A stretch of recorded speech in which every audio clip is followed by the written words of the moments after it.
잠깐 좀 덧붙이자면은, 음, 우리 순이가 왜 그렇게 나 자신이 중요한 사람이 됐는가라는 거를 조금 우리가 조금 심층적으로 읽어볼 필요가 있을 것 같아요. 그건 뭐냐면, 이제 아버지가 굉장히 무책임한 사람이었죠. 순이와 순영이의 아버지. 그래서 아버지가 이제 엄마와 자식들을 놔두고 그냥 나가버린 그런 가족을 그냥 등한시해버리고, 왜 그랬는지는 이유는 나오지 않지만, 어쨌든 아버지가 가족을 버린 존재. 였기 때문에 그 남성에 대한 뭐 어떻게 보면 알게 모르게 그런 혐오? 그죠? 그런 게 있을 수밖에 없고 그리고 결혼이라는 것에 대한 판타지가 이 순이한테는 아예 있을 수가 없는 그런 그런 개인적인 어떤 스토리가 좀 있습니다. 그게 전사로 아주 간략하게 그냥 대사 몇 개로 나오긴 하는데 그걸 통해서 이제 이 순이가 왜 이렇게 나 자신의 행복, 나 자신의 성공을 중요하게 여기는 사람으로 그려지는지가 이제 표현이 되죠. 근데 사실 한편으로는 이 시기가 69년이기 때문에 이게 굉장히 모던한 여성으로 좀 비춰질 수가 있는데, 근데 또 이런 전사를 우리가 또 이렇게 좀 기억하게 되면 순위가 왜 그럴 수밖에 없었는지가 또 이해가 되는 지점이 좀 있죠. 그래서 어, 사실 그런 것 같아요. 제가 봤을 때 우리 그 뮤지컬이라는 장르 내에서 그 어떤 일과 사랑이라는 인생의 가장 여성에게 굉장히 중요한 두 축, 이것을 조금 모던하게 표현한 작품이 뭐냐? 라고 질문해보면 저는 라라랜드거든요. 저한테는.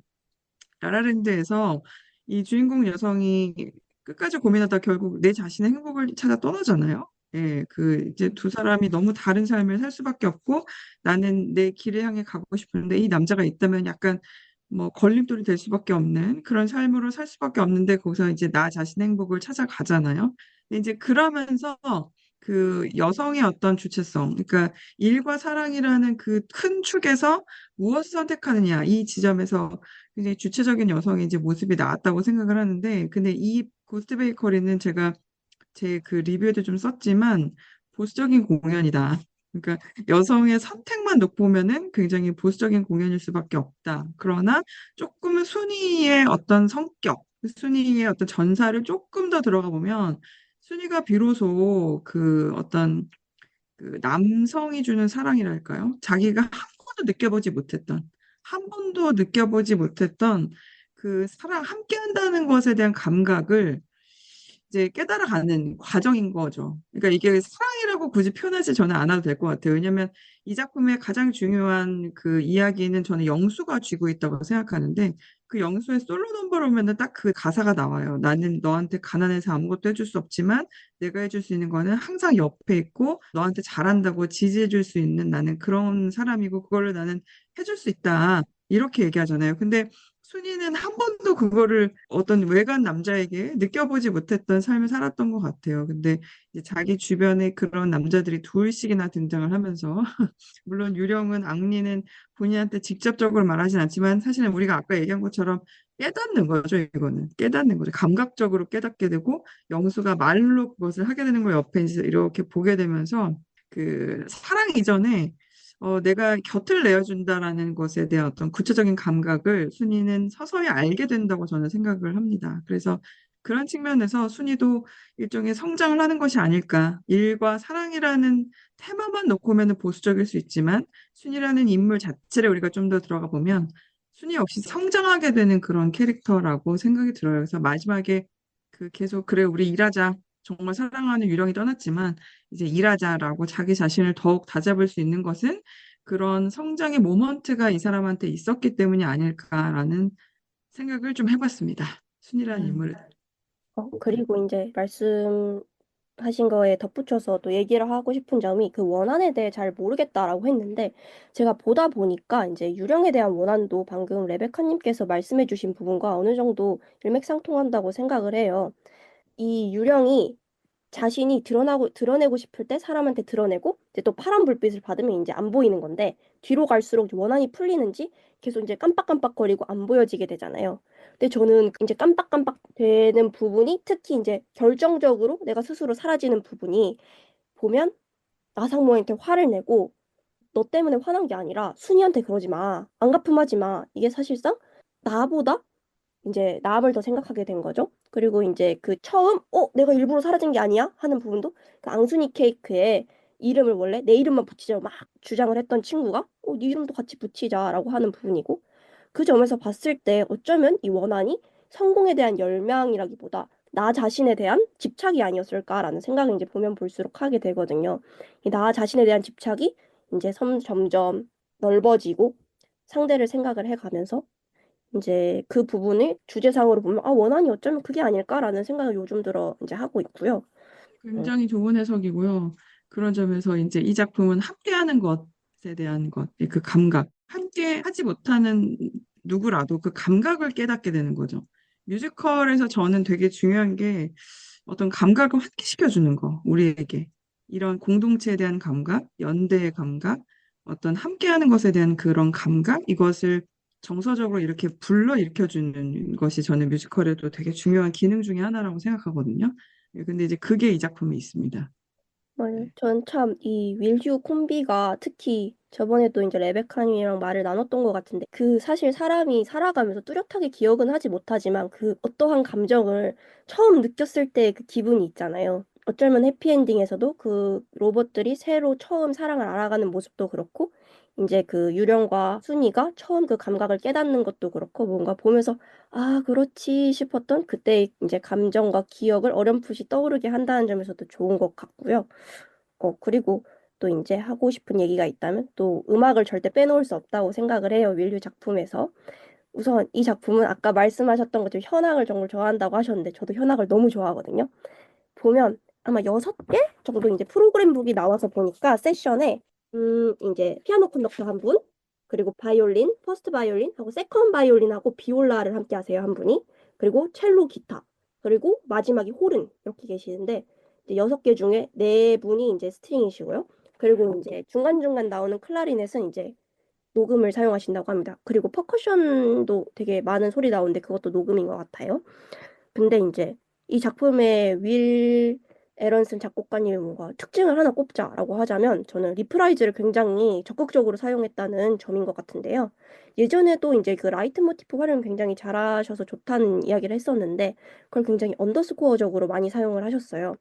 예를 들면 그 일테노래에서 이제 보신 분들이 있을지 모르겠지만 우리 공연 지원한다는 사람이 그 까마귀래 하는 사람에서 이제 노래 깔리는 걸 보면 어둡고 험한 세상 요 멜로디가 단조로 깔려요.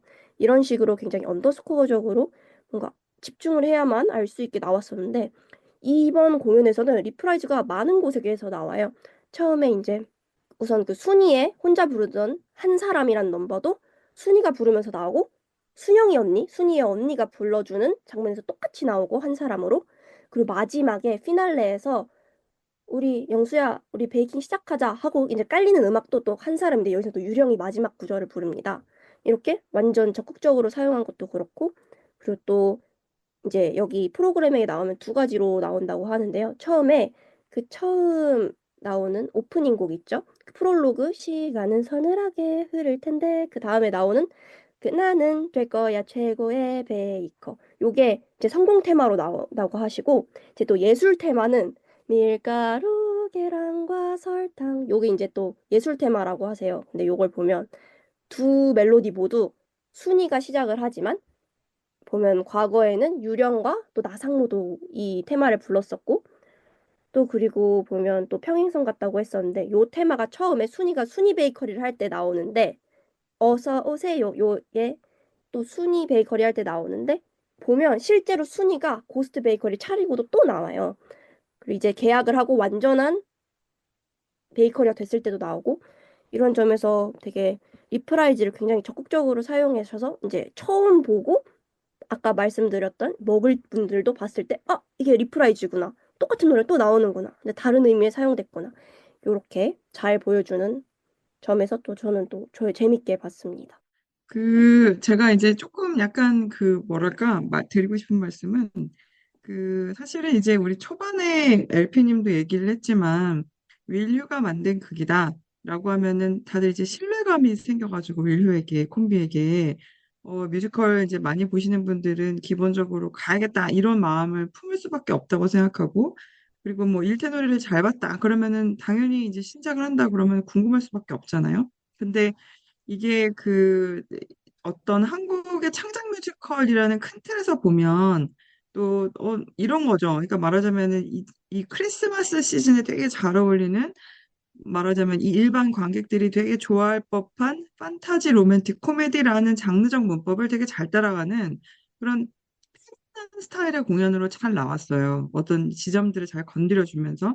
근데 이거를 윌 휴의 작품이다라는 그 미적인 눈으로 보면, 그 마이스케어리 걸부터 쭉 이어져 내려오는 그 흐름으로 보면 약간 이거는 조금, 좀 더 잘했으면 좋았지 않았을까? 이런 느낌이 들 수밖에 없는 네, 그런 저는 결과물이라고 생각하긴 합니다. 솔직히 말씀드리면.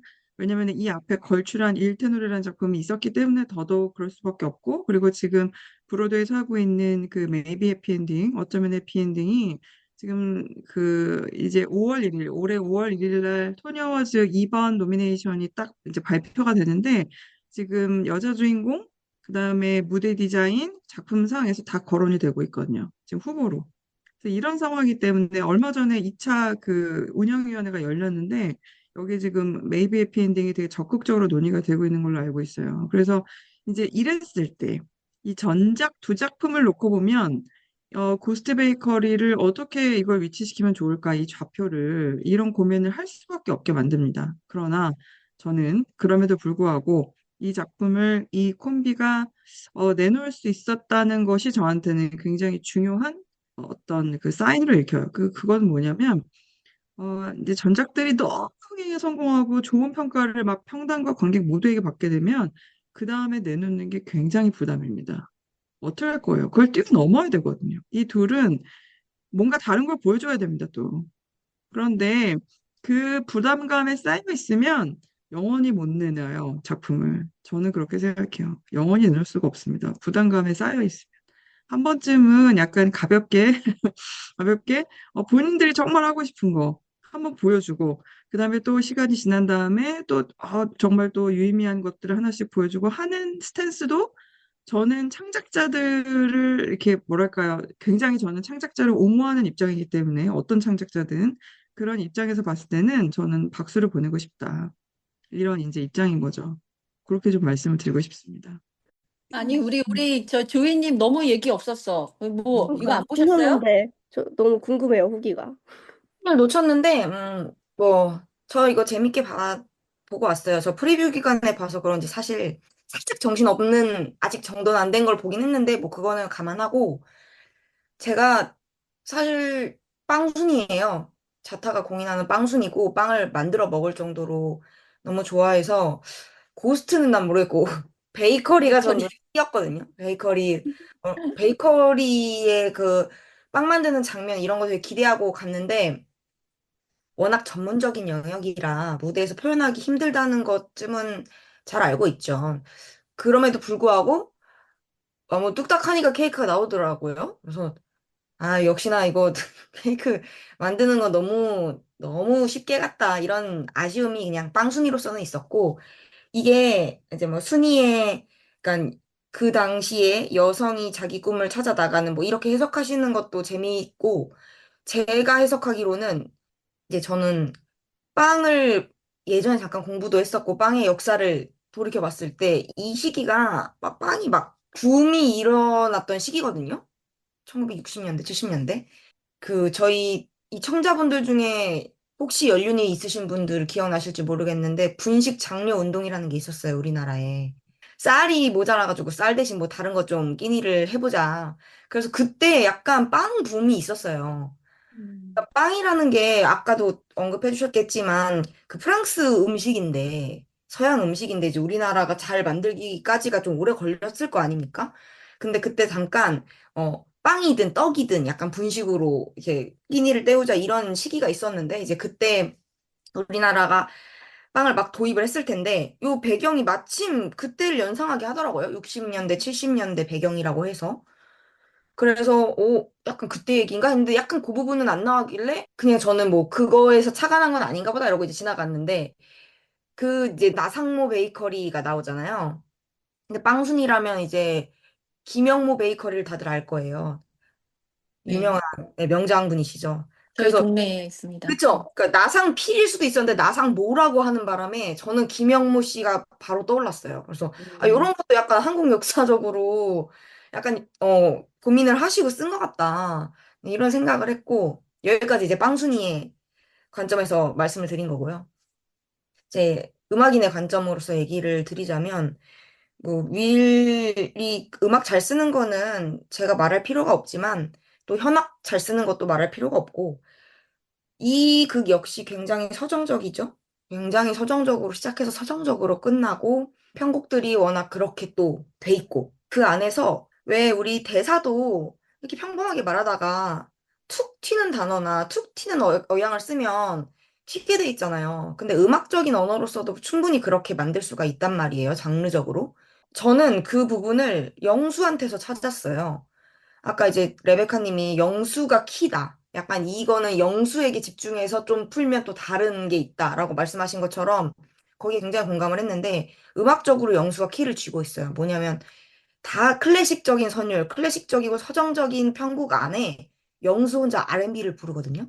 그게 이거 보고 오신 분들 느끼실 텐데 영수가 노래 부를 때 갑자기 굉장히 멜랑콜리해지면서 이 곡 좋은데? 이 곡 좀 다른데? 이렇게 느끼셨을 그렇죠. 그 거예요. 노래. 그 노래 너무 좋아요. 솔로. 네, 그래서 저 지금 좀 소신 발언하자면 영수님들 좀 잘 불러주셨으면 좋겠고요. 네, 되게 한윤총 배우 엄청 잘합니다, 지금. 중요해. 그만큼 되게 중요해요. 음악적으로도 윌이 여기다가 뭔가를 심어놨다는 걸 저는 암묵적으로 알 수 있었고, 혼자 다른 장르의 노래를 딱 부르면서, 여기 주목할 만한 점인 것을 음악적으로 표현하셨다. 네, 그런 거를 캐치를 한번 해봤어요. 그래서 영수의 솔로 넘버, 나 같은 사람, 이거 굉장히, 집중해서 들어보시고, 보시면, 그때부터 영수에서 집중해서 서사를 펼칠 수 있는 또 다른, 네, 시각이 생길 거라고 말씀을 드려봅니다. 아, 너무너무 동의합니다. 너무너무. 네. 그래서 그 넘버를 좀 잘 좀 불렀으면 좋겠어요. 그러면 네, 별점 매겨서 마무리해 주실까요? 별점 매길까요? 우선 제가 이 작품에 그래서 별점을 매긴다면 딱 4.0 줄 것 같습니다. 저는 나름 생각할 점이 보다 보면 많은 작품이고 또 이제 뒤로 가면 갈수록 이 작품이 꽤 잘 되거든요. 그 이유가 있다고 생각을 합니다. 보면 볼수록 깨닫는 것도 있고 그리고 또 음악도 중독적이고 그래서 저는 고스트 베이커리 4점 드리고 마무리하겠습니다.